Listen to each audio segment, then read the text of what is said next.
Have you ever been hanging out with your group of friends, right? And one of them just out of nowhere says, "Yo, let's go to my house and play some Xbox." This video was made by PS4 and Switch Gang.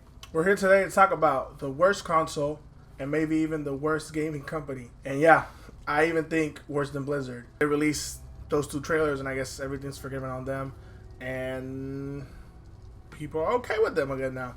So, doesn't matter what's going on in Hong Kong and what they did, I think.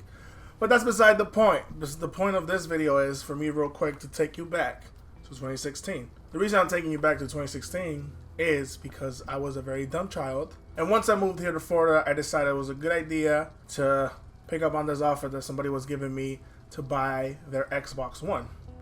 It was actually the first Xbox One.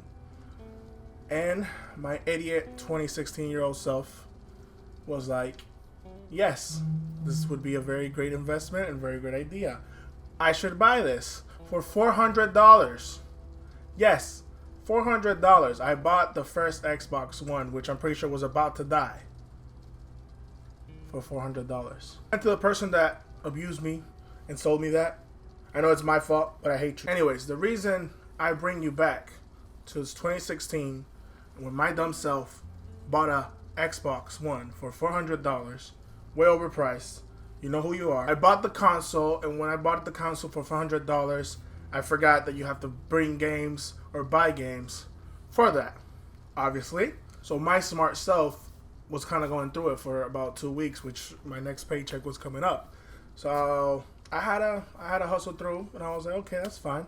I mean, I was already prepared for this. I was just not prepared to be bored for the 2 weeks, you know? I was prepared to eat Xbox, but that wasn't the case. No games to play, hungry as hell, wasted my whole check on those $400 for that Xbox. Watching TV one day, I saw a beautiful commercial for a soon-to-be released game, Uncharted. Once I saw the commercial for Uncharted, I was pretty happy, pretty surprised with the game. I was like, holy damn, this is amazing. This looks great. Like, wow. So me being excited for the game, all that beautiful stuff, I watched the whole commercial. I started looking it up and whatnot because I think I couldn't get to see the whole commercial. So then I started looking it up and all that stuff, and I could only see that it said PlayStation 4, PlayStation, and PlayStation. And I should have done better, you know?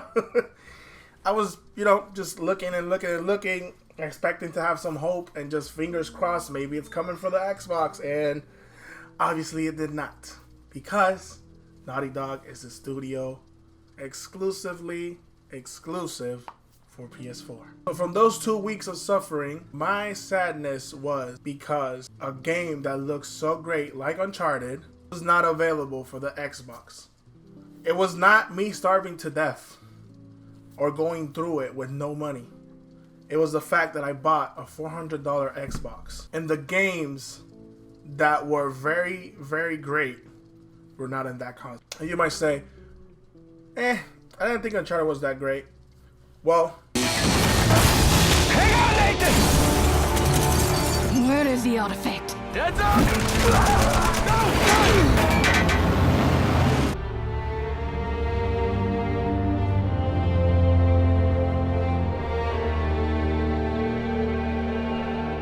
like, do you really need to see anything else? Come on now. I think you can understand my disappointment. You might ask yourself, but Mr. Diaz, why are you telling me this? And it's simple. There is no exclusive reward for being an Xbox member or an Xbox console owner like you would have it with PS4 or the Switch. Their focus is to give you a more powerful console, which doesn't really help you out, because if there's no games to play on it, what's the point of even having it? There is no reward for you to buy an Xbox other than a more powerful console, which all you can do with that is just watch 4K videos on Hulu. Their only big exclusives that keep coming back to back is just Halo and Gears of War. I feel like that's pretty fleshed out and pretty repetitive at this point. It's not like a Nintendo game with Mario, which has so many different layers of it, so many different stories, and so many different aspects and things and stuff that you can do. There's no point of making the same repetitive content in just a better, more performable console that it looks better. The same thing all over again. It's kind of like the Call of Duty games, but we're not going to get into that right now. Nintendo is the best because other than the games that they have, they also make you a console that's not really that powerful compared to the Xbox or even the PS4, but it's a great console nonetheless. And the craziest part is that the highest resolution that it has is 1080p, 30 frames per second. Powerful enough to give you endless plays of great games that are just exclusive to the Switch.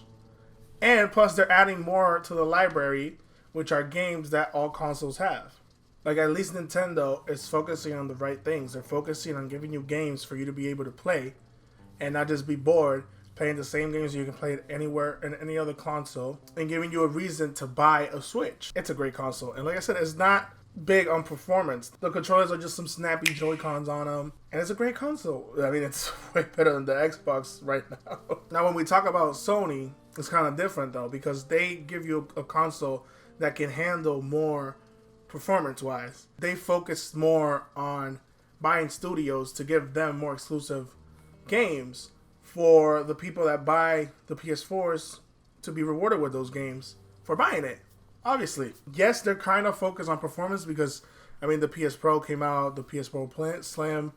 Like, you have this variety of different PS4s, but their focus is not the console itself. The focus is what the players get to play on that console, which is, again, where Xbox lacks. They're so money hungry and so focused on the wrong thing that they're not giving their players what they want. There's no reason for me to want to upgrade my console if my console works fine and plays the games just fine. So it's super stupid, idiotic, and please buy more studios so y'all can get exclusive stuff for the Xbox. Because I have my freaking Xbox and I haven't turned this thing on in 2 years. And no, it's not the first Xbox that I got finessed. I had to buy another Xbox because that one died. And the reason I bought another Xbox is because that game Quantum Break, I've been dying to play that game. And I have that game and it's new, sealed. I haven't opened it. Like, the Xbox doesn't even bother to make me open it or make me freaking play it. And that kind of sounds weird because, I mean, the Xbox is not supposed to tell me, yo, play my game, please. But it's like, I bought it for that. Wasted all that money. And I'm so focused on the Switch and the PS4 that I don't even bother connecting it. It sucks. And I'm not really out here trying to grow Xbox. I mean, I wish they would do better, but the way it looks right now, they're not really out here for the players. And it sucks that people keep trusting them for them just to give them a more powerful console. Xbox is all about choice. We're investing in technology all throughout the game stack. We put the fan at the center of every decision we make. The games you want with the people you want on the devices that you want. And for us, that starts with our next generation console. You should just call it the Netflix box or the Hulu box, to be honest, at this point. Because that's all it's really good for. By the way, do you remember Rare?